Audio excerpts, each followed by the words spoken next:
The Senate will come to order. I ask everyone present to please rise and recite the Pledge of Allegiance.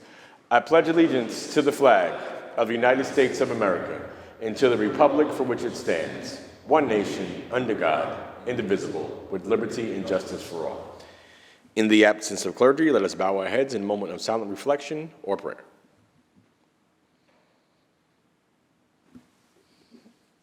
Reading of the journal. In Senate, Wednesday, April 30th, 2025, the Senate met pursuant to adjournment. The Journal of Tuesday, April 29th, 2025 is read and approved. On motion, the Senate adjourn. Without objection, the journal stands approved as read. Presentation of petitions, messages from the Assembly, messages from the Governor, reports of standing committees, reports of select committees, communications and reports from state offices, motions and resolutions. Senator Gianaris. Good morning, Mr. President. On behalf of Senator Webb, on page 32, I offer the following amendments to Calendar 381, Senate Print 2280, and ask that said bill retain its place on third reading calendar. The amendments are received and the bill retained its place on the third reading calendar. There will be an Senator immediate Gianaris. meeting of the Committee on Rules in room 332. There will be an immediate meeting of the Rules Committee in room 332. Senate stand at ease. The Senate will return to order. Senator Gianaris. President, there's a report of the Rules Committee at the desk. Can we take that up, please? Secretary will read. Senator Stuart Cousins from the Committee on Rules reports the following bills. Senate Print 7620 by Senator Martinez, an act to authorize certain healthcare professionals licensed and certified by a foreign government or by another state to provide professional services in connection with the 2025 Ryder Cup. Senate Print 7623 by Senator Serrano, an act in relation to authorizing certain medical professionals certified by a foreign government or another state to provide medical services during the FIFA Club World Cup 2025. Senate Print 7636 by Senator C. Ryan, an act in relation to authorizing certain healthcare professionals licensed to practice in other jurisdictions to practice with the Milan Cortina Winter Olympic Games. Senate Print 7707 by Senator Krueger, an act making appropriations for the support of government. All bills reported to third reading. Accept the report of the Rules Committee. All those in favor of accepting the report of the Rules Committee, please signify by saying aye. Opposed, nay. The report of the Rules Committee is accepted. Senator Gianaris. Take up the supplemental calendar, please. Secretary will read. The substitution of the desk, the Secretary will read. Senator Krueger moves to discharge from the Committee on Rules Assembly Bill number 8115, substituted for the identical Senate Bill 7707, third reading, calendar 912. Substitution so ordered, the Secretary will read. Calendar number 912, Assembly number 8115 by Assemblymember Pretlow, and that making appropriations for the support of government. Is there a message of necessity and appropriation at the desk? There is a message of necessity and appropriation at the desk. Move to accept the message. All those in favor of accepting the message, please signify by saying aye. Opposed, nay. The message is accepted and the bill is before the House. Laid aside. Let's move on to the supplemental calendar, please. Controversial calendar, please. Secretary will ring the bell. Secretary will read. Calendar number 912, Assembly number 8115 by Assemblymember Pretlow, an act making appropriations for the support of government. Senator O'Mara, why do you rise? President, wondering if Senator Krueger would yield for a question or two. Senator Krueger, do you yield? Yes, I do. The Senator yields. Good morning, Senator. Here we are on Thursday, apparently ready to break for the weekend. The governor's running around the state talking about this budget deal that's all done, yet I haven't seen any budget bills come forward. What is the status of the 8 remaining bills of this budget? I would like to offer as an explanation something that I hope is humorous, and if you don't think it's humorous, you're showing your history. There's a Monty Python movie called The Holy Grail, and in The Holy Grail, there's a scene involving the Black Plague in Europe, and they're pushing around barrels and yelling, "Bring out your dead, bring out your dead." And suddenly a body is thrown in and you hear the voice, "Not quite dead yet." I'm so glad everyone appreciated that, because I really thought hard about saying it. So, not quite done yet is the answer for the day, despite some people's linguistic interpretation that it is done, but it's not quite done. But I feel, despite Monty Python reference, that we could be voting on bills starting very early next week. So you, Mr. President. Senator will yield. Will the sponsor yield? Yeah. I will. Sponsor yields. What's your favorite color? Senator O'Mara, is that germane?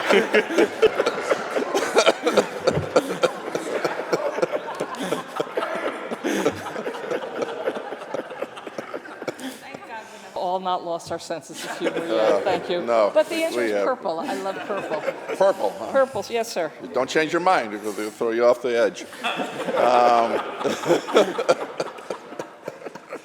Well, thank you, Senator. Mr. President, the senator will continue to yield. Will the senator continue to yield? I will. Senator Well- yields. Do you think we'll have budget bills come next Monday that we can start acting on? I so want to be able to say yes. So I'm going to say I really, really hope yes. That's the best I can offer. Well, I hope so too.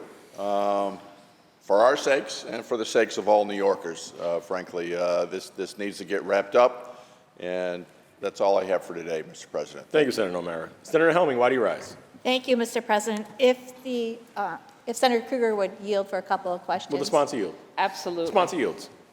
Thank you, Senator Kruger. So just so I'm clear, you're reporting to us that there is no agreement at this point, that next week we may have budget bills or we may not. The negotiations on the budget continue. Hence, there are no bills in print. We are continuing to negotiate despite the perception that it's done. I know our staffs would be thrilled if it was done, actually, but it's not. So it is quite conceivable we will have budget bills as early as Monday or soon after that next week. Through you, Mr. President, if the sponsor will continue to yield. Will the sponsor yield? The sponsor yields. Yes. Senator Kruger, in your conference discussions, have you come to a consensus or an agreement with the governor on granting the governor the powers necessary to make future adjustments to the budget? Unilateral decision-making?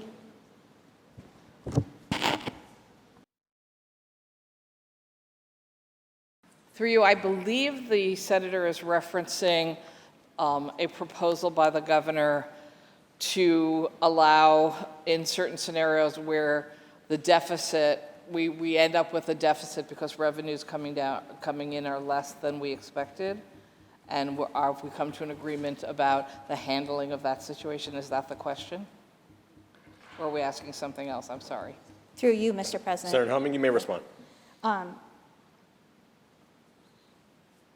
My response is, on the governor's website, the governor says that there has been an agreement made.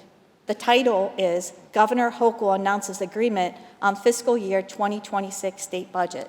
Not a conceptual agreement, not a tentative budget, but announces an agreement. And then it goes through the things that have been supposedly, I guess, agreed upon, which we're hearing the exact opposite in here, that there really aren't agreement on some of these things. And one of those items is that grants the governor the powers necessary to make future adjustments. And I, through you, Mr. President, I would like to go on the bill. Senator Helming on the bill. So, no, okay. Thank you, Senator Kruger. Senator Helming on the bill. We've been through this rodeo before with our former governor. I think mostly everyone in this room probably remembers giving unilateral authority to Governor Cuomo during COVID, and we saw how that worked out, right? We saw what happened with people's lives in nursing homes based on decisions that were made. We saw in a recent report that came out in April from the comptroller about the disgusting supplies that were never given out to people in need during that period, and now they're just sitting in warehouses across the state expiring. So I, for one, will not be supporting anything, any language, whether it's in the budget bill, an extender, wherever it is, that gives a governor a unilateral authority to make decisions. We have three distinct branches of government: the executive, the legislative, and the judiciary, because we all have jobs to do. We all need to weigh in. And something as important as giving a governor, or consideration to give a governor unilateral authority, needs to be discussed in the open in front of the public. I have voted yes on every extender before us because I am very concerned about funding getting out to organizations like the veterans agencies to pay for shelter for our veterans. I'm going to continue voting yes on the extenders, but I am hopeful that Monday we will have more clear guidance and somebody will, I guess the best way to say it is come clean. Like the governor saying that there's an agreement, and then the majority saying there's not an agreement. Like, who's telling the truth here? Thank you, Mr. President. Thank you, Senator Helming. Are there any other senators wishing to be heard? Seeing and hearing none, debate is closed. Secretary, ring the bell. Read the last section. Section 2, this act shall take effect immediately. Call the roll. Dabo, Giannaris Kruger, Ort, Sewell Cousins, White.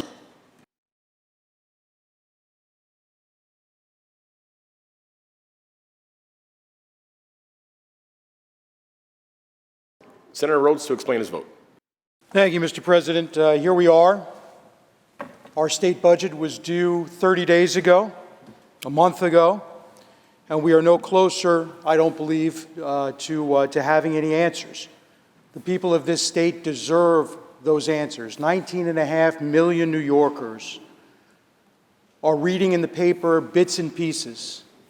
Legislators in this chamber are finding out what's in the budget through rumors, innuendo, not being able to get confirmation on the floor as to what actually is in this budget while we have a governor running around the state indicating that there is a budget deal. There are joint bipartisan budget subcommittees, 9 of them, 10 of them actually, that have not met in over 45 days. March 18th was the last meeting of these joint subcommittees, Mr. President. Those are members of both houses, members of both parties that are supposed to be meeting and sitting down and discussing and debating the issues that are involved. But that's not what we have. We don't have an open process.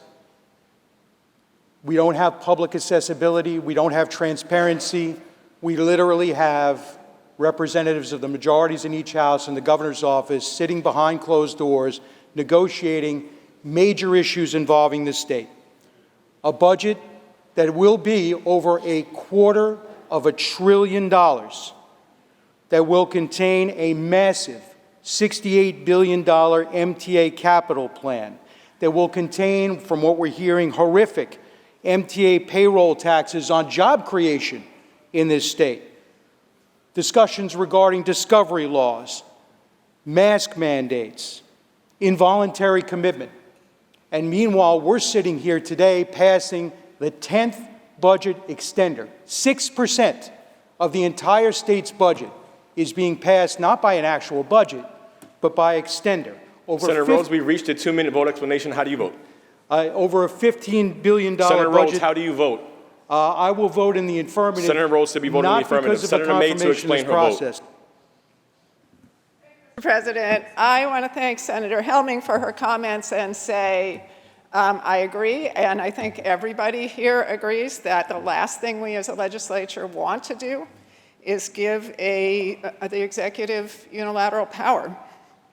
But I do have to say the only reason it's even under discussion at this moment is because there may be an emergency brought on by a president who has been given unilateral power by a completely cowardly Congress and is using that power to wreck the economy as we speak, just like in front of our eyes for no good reason. And if we have an emergency, we started in January with great optimism about this year's budget. If we face an emergency, it will be because of unilateral power given by one party to one man in Washington. And we should all be angry about that. I vote aye. Senator May to be recorded in the affirmative. Senator Lanza to explain his vote. Mr. President, I'm going to vote down on this extender because I think as we vote to extend, we actually vote to enable the governor not to, if she hasn't agreed, if she hasn't nailed this down, we continue to enable that. And if we're going to talk about Washington and President Trump, let's talk about President Biden. I didn't hear anything, any complaints, as the cost of everything in this state for 4 years, because of ridiculous, radical, leftist inhumane, inconsiderate policies drove up the cost of food, of clothing, of energy, of gasoline. Inflation went up 35% under President Biden's and his colleagues on the left in Congress under his administration. And not a word. Not a word. And now, a couple of months in, all of a sudden, we're going to hear about how President Trump might do something. He may do something. Well, you know, if he does, it's the prerogative of this majority in the Senate to come back and address it, as opposed to, in advance of the asteroid that may or may not hit, in advance giving unilateral power to a governor and abdicate the responsibility of the legislative branch. I vote no. Senator Lanza to be recorded in the negative. Senator Gianaris to explain his vote. I want to remind my colleagues that what we're voting on today is a bill to keep government open for a few days. There's nothing in here about the governor having unilateral or checked or other powers. I understand you want to get ahead of yourselves. Next week, hopefully, we'll be able to have lengthy debate on whatever it ends up being in the printed budget bills. And as for Senator Lanza's comments, 2018 was a great year in this state. We took the majority, thanks to the fact that Donald Trump was sitting in the Oval Office. I expect 2026 is going to be another great year. So the people will decide ultimately on what direction they want to go. I have confidence in the people of New York State to do the right thing once again. I vote yes, Mr. President. Senator Gianaris to be recorded in the affirmative. Announce the results. In relation to calendar 912, voting in the negative are Senators Borrello, Lanza, Ort, and White. Ayes 50, nays 4. The bill is passed. Senator Gianaris, that completes the reading of the controversial supplemental calendar. Is there any further business at the desk? There is no further business at the desk. Move to adjourn until Monday, May 5th at 3 p.m., with the intervening days being legislative days. On motion, the Senate stands adjourned until Monday, May 5th at 3 p.m. with the intervening days being legislative days. Nixon 6.